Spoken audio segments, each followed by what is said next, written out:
Alors, bonjour à tous et bienvenue dans mon coin couture. Maintenant qu'on est tous devenus des experts en matière de masques, je voulais vous proposer une autre façon de faire qui soit tout aussi efficace mais plus jolie. Donc en gros, on est parti de ça, de ce modèle qui est rectangulaire avec les surfils apparents ici et les surfils apparents ici.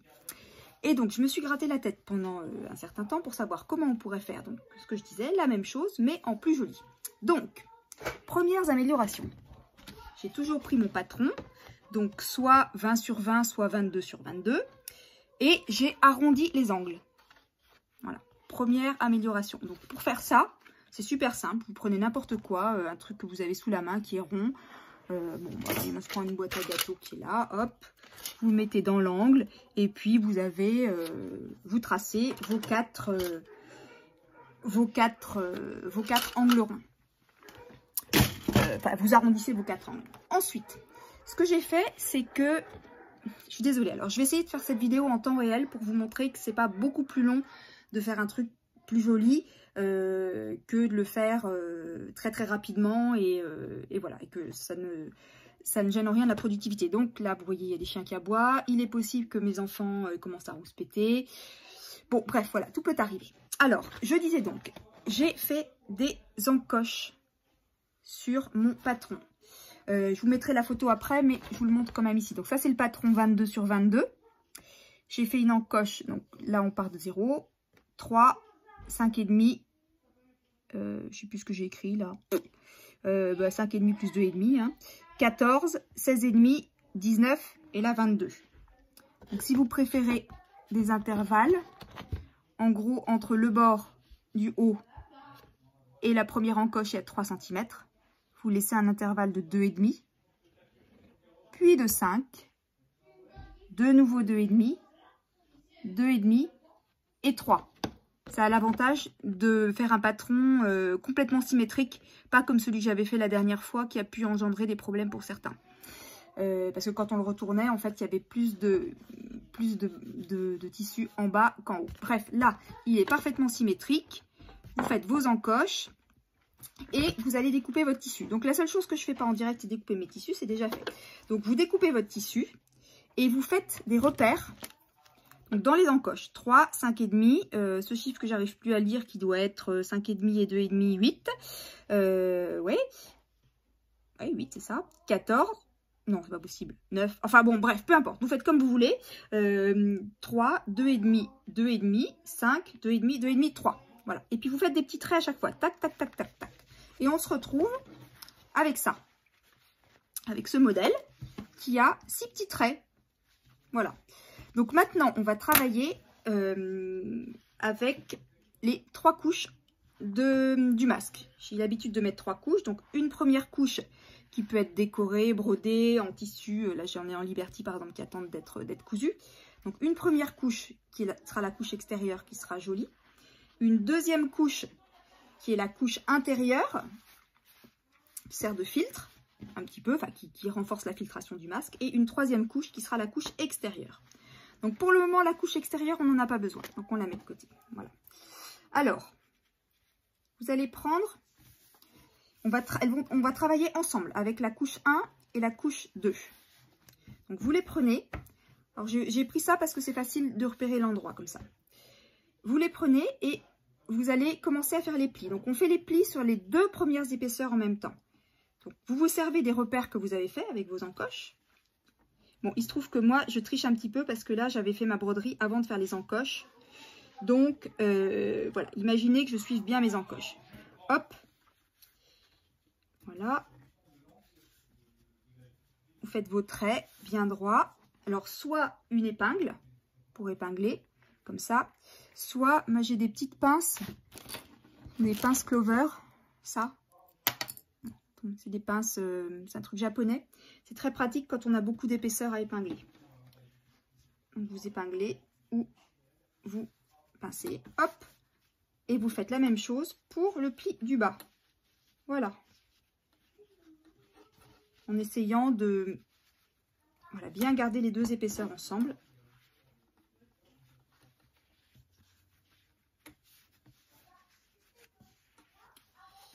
comme ça. Et on arrive, je cherche mes pinces, voilà. Ça y est, on a fait le devant du masque.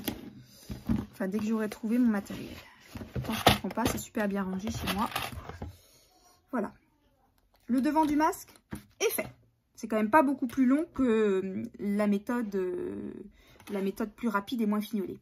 Ensuite, vous prenez votre élastique. Alors là, encore une fois, tout dépend de l'élasticité de votre élastique. Moi, je mets 25. Il y a des gens qui mettent jusque 35. Je mets 25. Je mettrai peut-être 30, comme ça les gens peuvent le régler vraiment à leur mesure. Hop. Donc, j'ai pris 50 cm coupé en deux, hein, ça fait 25. Et vous allez l'épingler à peu près à un petit centimètre du pli. Comme ça. Donc là, je vous conseille de l'épingler bien vers l'extérieur. Parce qu'autrement, quand on va coudre, quand on va faire la couture du tour, votre épingle va disparaître à l'intérieur. Donc, vous ne la verrez plus. Et j'ai cassé plusieurs paires de ciseaux. Hein, parce que je l'ai coupé en faisant le tour après. Donc, vous prenez votre élastique comme ça d'un côté, à peu près à la même hauteur de l'autre.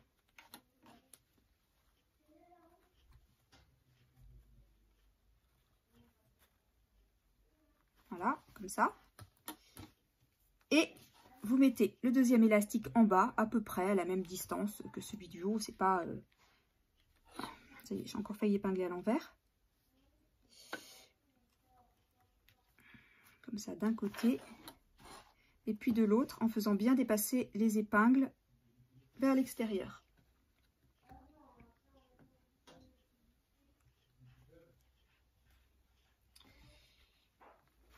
Voilà, donc là, le devant est terminé.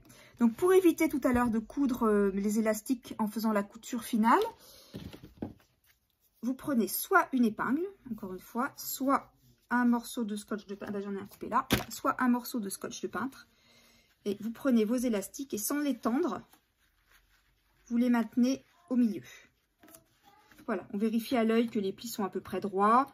Ouais, bon, allez, on va corriger un petit peu ici, mais c'est vraiment pour l'esthétique. Hop, voilà. Vérifiez que les plis est droit. Ça m'a l'air pas mal. Voilà, vous pouvez vérifier comme ça aussi. En pliant en deux, que c'est bien symétrique. Ouais, ben là, vous voyez, là, bon. Non, là, c'est quand même plus que l'esthétique, Marianne. Hein.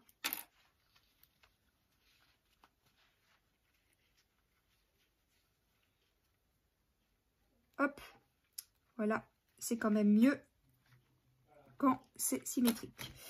Voilà, voilà. Bon, ensuite, donc vous prenez votre masque et vous le laissez, donc la face avant, la face que les gens verront, la face qui sera visible, la face avant devant vous. Et vous prenez le dernier morceau de tissu, celui qui va être la doublure. Celui-là, vous le pliez en deux. Comme ça, hop, et vous allez faire une marque au milieu.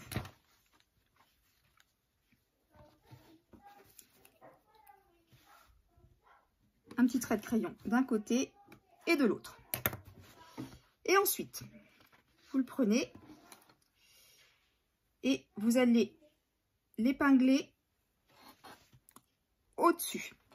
Alors, moi j'ai un problème, c'est que je suis très étourdie. Donc, comme mon masque a un motif, il faut absolument que la barrette nasale soit sur le dessus, parce que si elle est sur le dessous et que celui qui porte le masque là à l'envers, ça fait un peu clown. Donc, ce que je fais, c'est que je me mets un pense-bête pour savoir quel est le haut et quel est le bas. Donc voilà, je me mets une croix en haut et je sais qu'ici c'est le haut. Donc, vous épinglez, hop, en haut, vous épinglez ici à l'angle, vous épinglez à l'autre angle,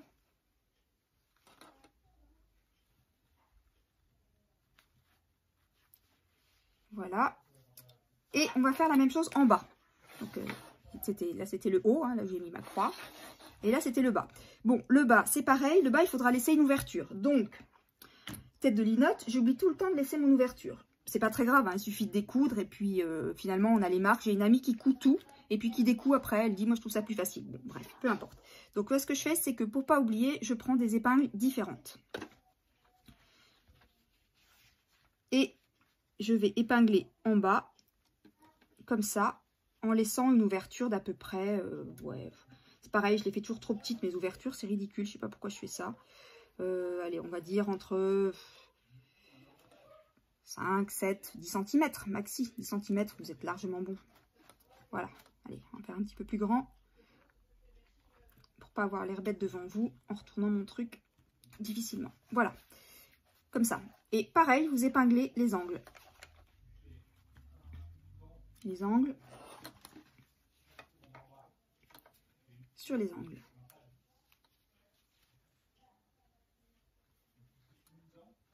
Hop, je cherche une autre épingle normale sur les angles. Voilà. Ensuite, vous vous souvenez, je vous avais dit de faire une marque dessus. Donc, vous allez mettre la marque, repérez où est le pli du dessous là, et vous mettez la marque dessus. Et hop, une épingle. Pareil de l'autre côté. La marque à peu près à la séparation des deux plis du devant. Pour bien mettre le milieu sur le milieu. Et ensuite, vous vous souvenez, les élastiques étaient épinglés. On avait épinglé les 4 élastiques. Alors, vous allez reprendre, vous tenez bien comme ça. Vous enlevez l'épingle de l'élastique et vous réépinglez les 3 épaisseurs, enfin les 2 ou 3 épaisseurs avec l'élastique. Donc, vous réépinglez sur l'élastique.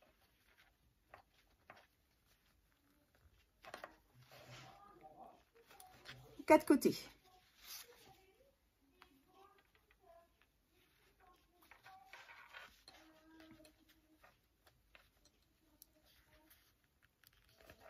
Comme ça. Alors maintenant, on a 2 bosses. Il va falloir les écraser de façon à peu près symétrique pour former un pli sur le dessus. Donc là, je ne vais pas dire que c'est la partie un peu plus délicate, mais presque.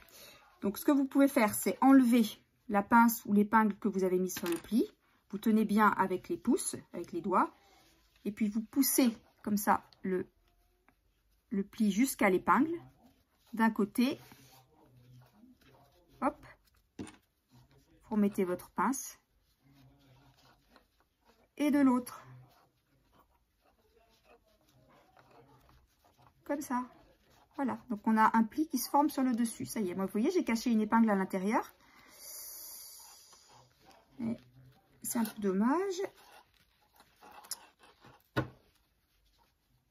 Voilà, il faut bien penser à mettre les épingles vers l'extérieur, sinon, aïe, on a ce genre de souci. Voilà, comme ça, épingle ou pince, peu importe. Et on fait la même chose de l'autre côté.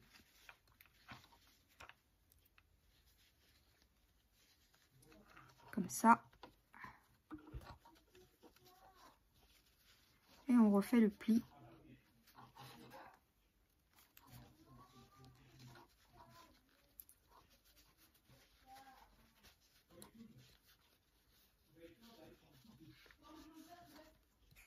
Voilà. Bon, c'est pas grave si ça se déplie, les plis sont bien marqués, on les refait. Voilà. Donc on a refait le pli.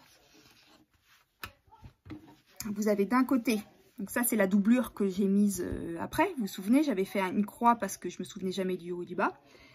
Et ça, c'est l'intérieur du masque.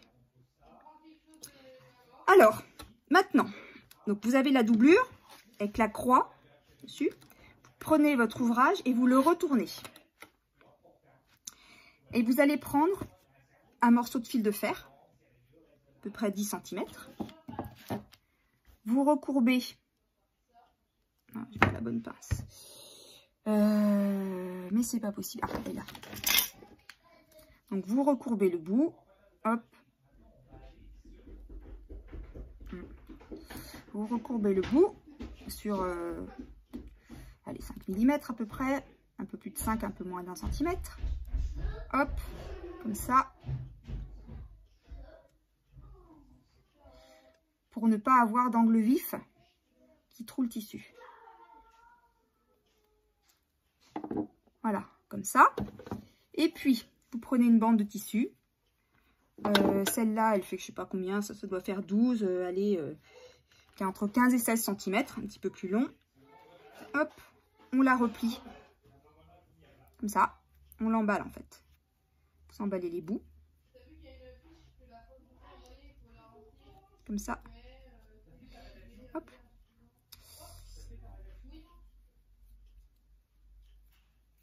Voilà, et on obtient une barrette nasale emballée.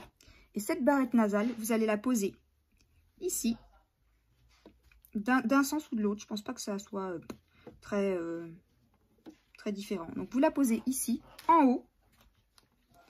Et ensuite, on épingle ou on pince avec les pinces. Comme ça. C'est ce qui va servir à donner une certaine rigidité au haut du masque pour qu'il puisse s'adapter et bien tenir sur le nez. La fameuse barrette nasale. Voilà, épinglage. C'est bon? Ça va toujours? C'est pas super dur pour le moment. Et alors, dernière étape, on va coudre. Donc moi je couds de ce côté-là pour bien passer en dehors, ne pas passer sur le fil de fer, ce qui est dangereux pour les aiguilles, à peu près à la largeur du pied de biche. Donc ça fait à peu près 7 mm du bord. Donc j'ai bien mis mes épingles de couleur. Donc je pars d'une épingle de couleur. Là, derrière vous entendez les enfants qui partent pour la douche. Hop. Et on va coudre tout du long.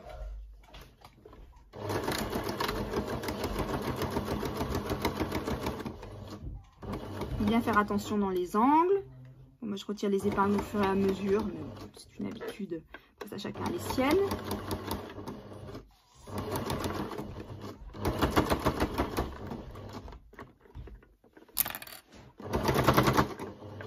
Hop.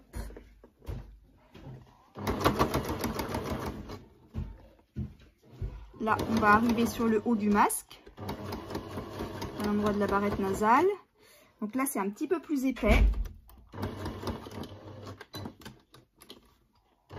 Alors, pourquoi je vous ai fait retourner le masque pour mettre la barrette nasale? Eh ben, c'est simple, c'est parce que comme ça, quand on va remettre le masque sur l'endroit, il y aura plus d'épaisseur de tissu entre le fil de fer et le nez de la personne qui va porter le masque. Donc, on aura toujours ce côté adaptable au nez grâce au fil de fer.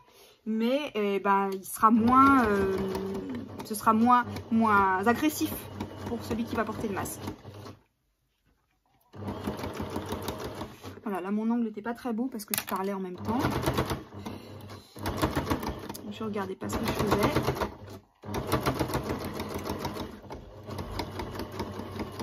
Et arrivé à mon épingle de couleur, je m'arrête. Allez, donc là, on retire toutes les épingles, sinon c'est mortel pour les ciseaux.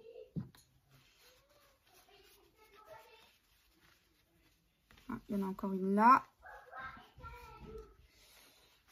Donc voilà, retournez bien l'ouvrage, parce que parfois il y en a qui sont visibles que d'un côté ou d'un autre. Voilà, et on va couper, on va enlever les marges de couture, donc il faut les enlever. On va faire le tour. Donc, vous prenez à peu près 1 cm de marge par rapport... Là, c'est le début de ma couture. Début de la couture. Donc, vous laissez à peu près 1 cm de chaque côté. Vous allez tourner comme ça pour enlever du tissu dans la couture. Hop, et vous vous arrêterez ici pour laisser une espèce de petite porte d'entrée pour coudre, pour ne pas enlever le tissu en trop dans la couture. Voilà. Donc, vous enlevez ce qui est en trop, c'est pour que ça se retourne de façon plus jolie. Et vous allez laisser environ 1 à 2 mm de tissu entre la couture et le bord du tissu. Bon, là, c'est un petit peu difficile à couper. Parce que c'est l'endroit où il y a les plis. Donc, il y a plus d'épaisseur à couper. Faites attention, si jamais votre fil de fer dépasse un peu, c'est pareil, de ne pas causer un dommage irréversible à vos ciseaux. Et éventuellement, faites gaffe à vos doigts. Je sais de quoi je parle. Voilà, donc on fait tout le tour. Ah, je prends le paternel qui monte.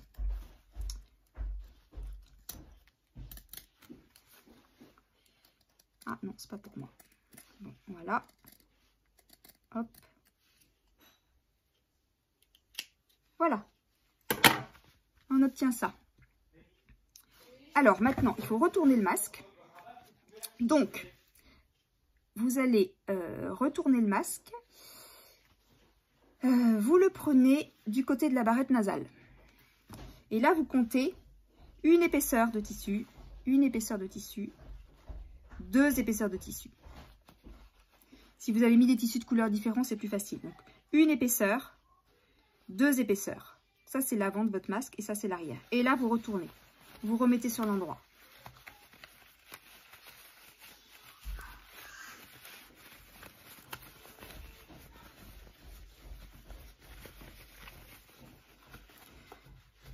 Vous sortez bien le tissu dans les angles.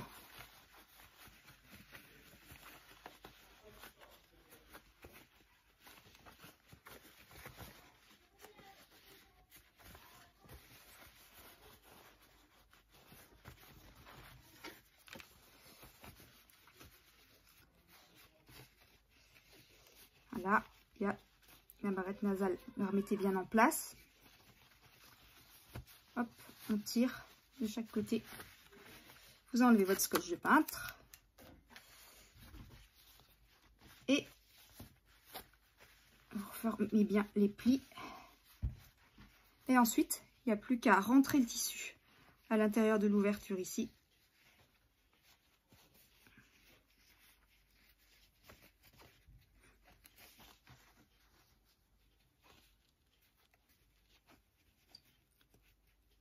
Et à faire la couture finale. Et donc le masque, c'est exactement le même en termes de dimension, de protection, etc. Mais seulement, il est quand même plus joli. Et là, bon, j'ai mis 22 minutes pour le faire, sachant que je suis allée un petit peu plus lentement parce que j'ai montré des choses, parce que j'ai expliqué. Et l'autre, je mettais 18 minutes. J'avais chronométré pour une amie qui me demandait voilà, combien de temps je mettais. Donc c'est peut-être effectivement un petit peu plus long, mais je trouve ça carrément plus joli. Et puis c'est quand même plus gratifiant de faire un ouvrage qui est bien fini, plutôt que, je vais pas dire n'importe quoi, n'importe comment, parce qu'il faut aussi aller assez vite. Là, moi on m'en a commandé 50, c'est pour un cabinet dentaire. J'ai un ami qui m'en a demandé 30 pour son entreprise, donc c'est pas la peine d'y passer 3 heures non plus. Voilà. Et oui, et donc là, vous cousez, je vous montre quand même, pour faire l'expérience jusqu'au bout. Hop, pour fermer votre ouverture.